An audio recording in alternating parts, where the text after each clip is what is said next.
And welcome back to the second part of Introduction to the Woodcock-Johnson Tests of Achievement. Assuming that you have a willing participant and that you have established rapport with your student and know him or her at least a little bit to have a nice conversation with them, you're going to take them into the testing room and set up the structure.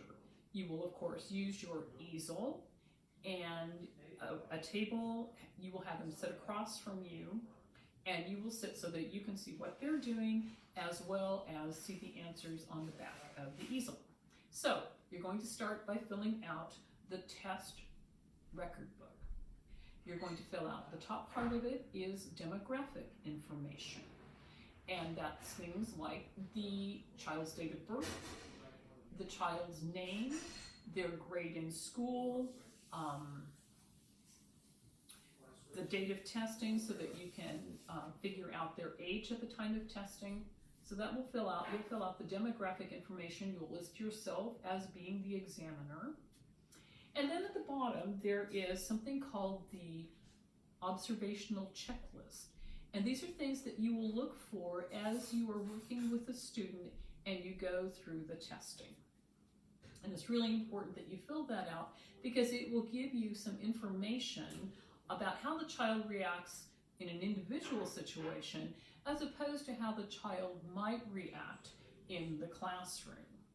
And so the test response, the test record book has each of the 11 subtests contained on either 1 or 2 pages. And so on the response book, there are all of the answers that are listed, the responses that are listed.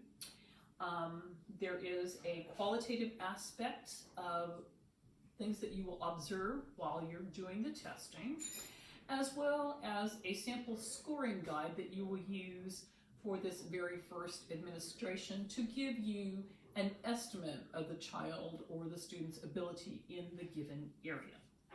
So what I want to talk to you at first about are the starting points and the ending points for each test. So in the easel for each of the subtests, there is a suggested starting point. There may be some sample items that you need to administer.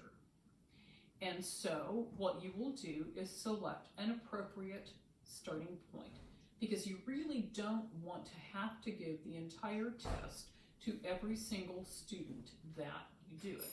What you want to do instead is establish a baseline or basal and a ceiling or a cutoff. So let's say that you are doing a subtest and you decide to start with item 15 and you go items 15 through 20 and they answer all 6 of those items correctly.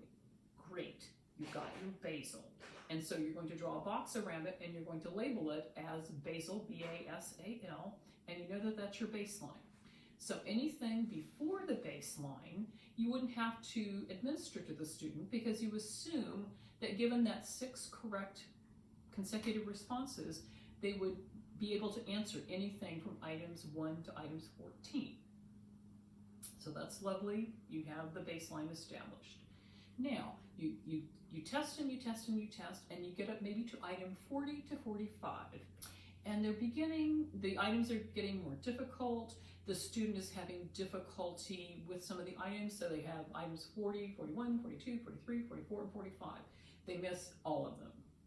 So you would use the 1 for the correct answer and the 0 for the incorrect answer. You would have 6 zeros in a row, and you would establish that as being the ceiling, the cutoff point. You stop testing at that point because you would assume that with this cutoff point, it's not very likely that the student would be able to get many responses beyond that. So you don't have to administer anything beyond the ceiling. That's great. You've got your starting point and you've got your cutoff point. When you calculate your raw score, you would count all of the items 1 through 14. You would assume that they're correct, and then you would take note of any errors between items 15 and 45, your ceiling, and subtract those and come up with the raw score.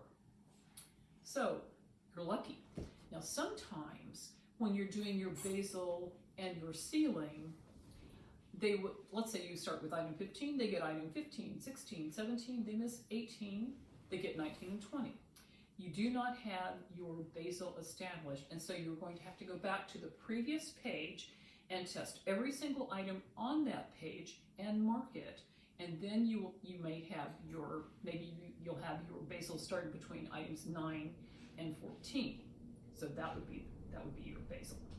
Now sometimes you have to go clear back to the beginning of the test, and item 1 will wind up being the basal.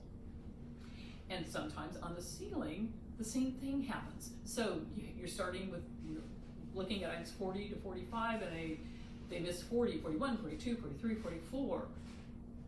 But doggone it, they get 45 right. So you do not have your 6 consecutive incorrect. And so you have to go on to the next page and you test all of the items there. And so maybe 47, 48, 49 they miss 50, 51, and doggone it, they get 52 right. So every once in a while you're going to hit those kids that you can need to test by whole page until maybe you hit the final item, which might be number 60. So establishing basal and ceiling is incredibly important.